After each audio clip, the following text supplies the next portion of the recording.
Hello everyone, we're doing another Life in Lockdown video, so now we're up to day 68. So it proved quite interesting before, so I thought we'd do another video. But something we forgot to mention before was our little cuddly toy. So today's cuddly toy, would you like to introduce him? Yeah, this is Pascal. Pascal is a parsnip. So in the UK every year Aldi does a kind of Christmas campaign. So for the past few years it has been about Kevin the carrot and his family.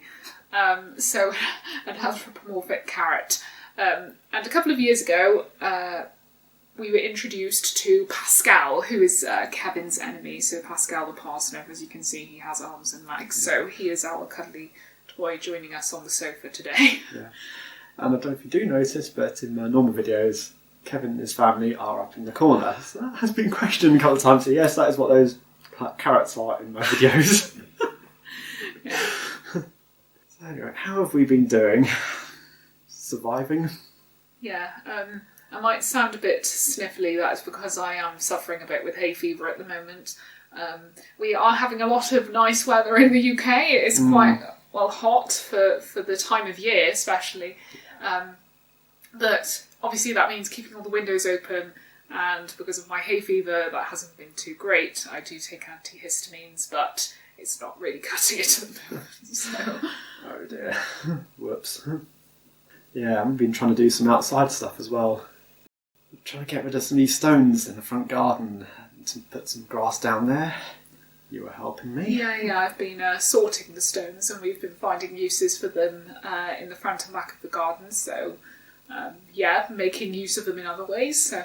Yeah, what I didn't expect though was all the concrete and hardcore underneath the stones. What was meant to be like a small job that wouldn't have been too difficult to get rid of the excess was, we've got quite a pile of stuff to deal with. We have been growing a few things in the garden. Yeah, we've been growing lettuce and garlic as well, which have been doing very well. We harvested a couple of garlic bulbs over the past week, and those are currently curing, ready to be eaten. We've also got a few sunflowers, which have been unsurprisingly doing very well. Yeah. And we visited a garden centre, so one of the first non-essential shops we visited. No queues at that one. It's a small local garden centre that not many people visit. But we also tried going to a DIY store, and the queues are just ridiculous. And I've got no patience for queuing. I can't do it, so forget it. They're not getting any business. I will just wait. I've been doing some gaming, playing Super Metroid, Justin Bailey edition, which I did a video of that before I met you. I've been playing it on an emulator in Kodi. So I'm playing it on the home theatre PC in the lounge, so it looks just great. Got a huge screen, nice sound.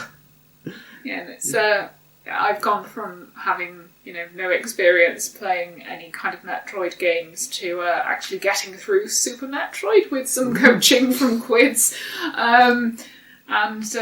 really enjoy the Mother Brain fight. Still not quite enjoying Ridley. The Ridley fight is still quite frustrating, and it's funny because then you do Ridley and then you go to Mother Brain and it's like a lot easier because the fight's a lot more scripted, but so enjoying that. Boss before the final boss is the more difficult one. Yeah, because it's meant to be the main antagonist actually. So true. Yeah, when you actually understand the whole game it is. Yeah. In the story. Although we're stuck on the 2D games and not gone to the 3D ones, so I can't say much about those. So since lockdown, I've been acquiring a couple of new kind of popular hobbies, or things that are becoming more popular now that you can't really go anywhere.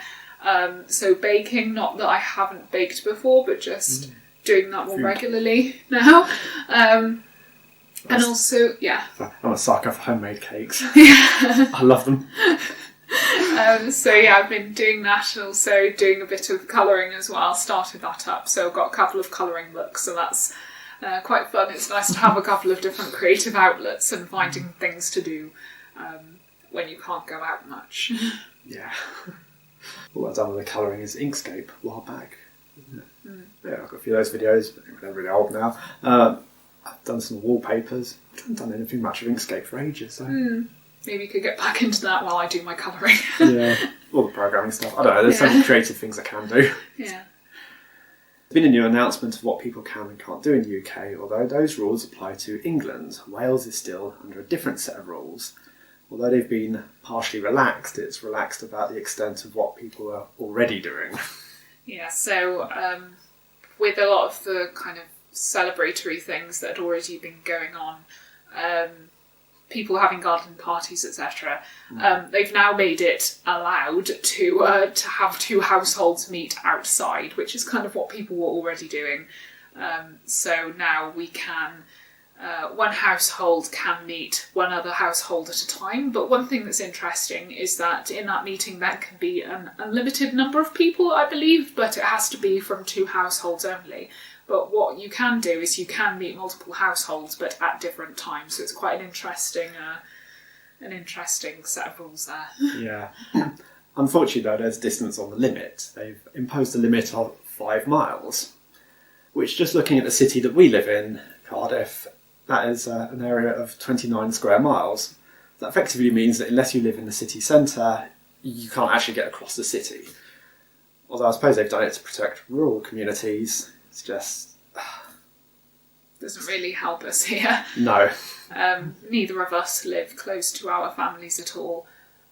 The 5 mile that my family lives are longer than 5 miles away, and of course Quids is from England, so even further.